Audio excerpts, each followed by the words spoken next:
How y'all doing? Welcome to the machine, a section of the Grace Commission Ministry where we try to grow in our comprehension of God and His holiness and our conduct with one another. Today we're going to be talking about governing desire. Desire is a powerful part of us that's been there since the beginning. Properly placed and misplaced desire is where we succeed and fail in our responses. When our desire is properly placed, we desire to please the Most High. When our desire is misplaced, we desire to please ourselves or another human being. We want to indulge the sensual and we want to indulge the self. So there's three terms you're going to hear me mention from here on out when speaking on governing desire: pleasing Him, sensual indulgence, and self-indulgence. Pleasing Him is anything we do to issue out love towards another. You can see examples in 1 Corinthians 13:4.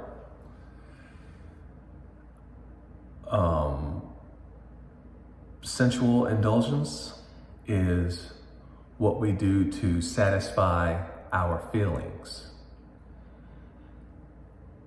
And we can read on it in Colossians chapter 2, verse 23.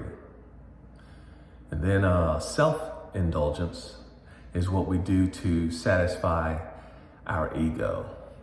And we can read on that in Matthew 23:25.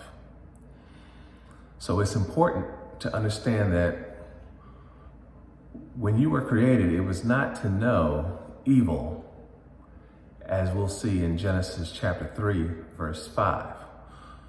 Once you became aware of evil, you became inclined towards it. As He tells us in Genesis chapter 8, verse 21, this inclination works against your purpose, which is to obey God, glorify Him, and thank Him. So to fight this inclination, you want to ask yourself, is what I'm about to say or do going to please the Most High? Immediately, if the answer is no, you need to find something else to say or do. Also, if your immediate silence isn't going to please Him in your response, then you need to say or do something that will. You please Him when you deny yourself as you respond in order to protect, be patient, be kind, be polite, be considerate, be modest, be humble, be slow to anger, to keep no account of wrongs, and take no pleasure in evil. So, taking no pleasure means your response should be absent of these evils. Your response should be absent of malice, deceit, lewdness, envy, slander, arrogance, folly, impurity, debauchery, idolatry, witchcraft, hatred, discord, jealousy, fits of rage, selfish ambition, dissensions, obscenity, coarse joking, wrath,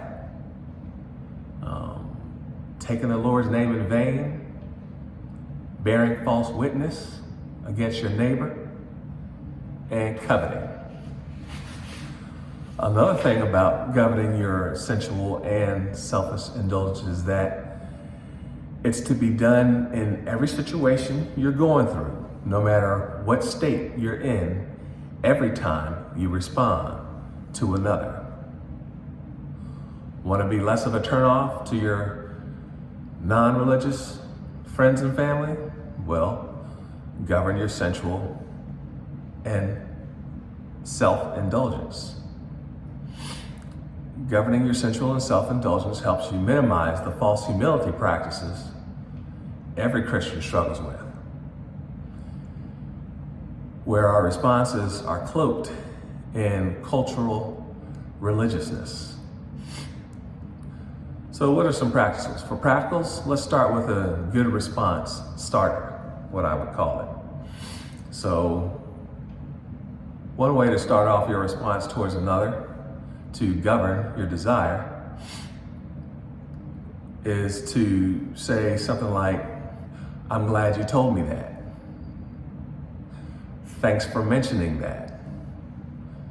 That's good feedback. That's great advice.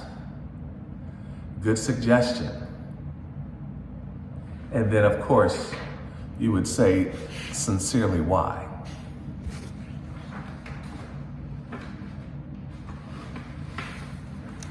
If you are in an argument, a good practical in terms of your response would be, I'm going to approach this differently. And I'm encouraging you to take a different approach in order for us to please him in the remainder of this conversation. And if y'all can't agree to do that, then you'll have to talk at a later time when you can. But the goal is you want to minimize your indulgence, because that minimizing your indulgence is what real faith is. So that's it, folks. For those who have ears to hear, let them hear.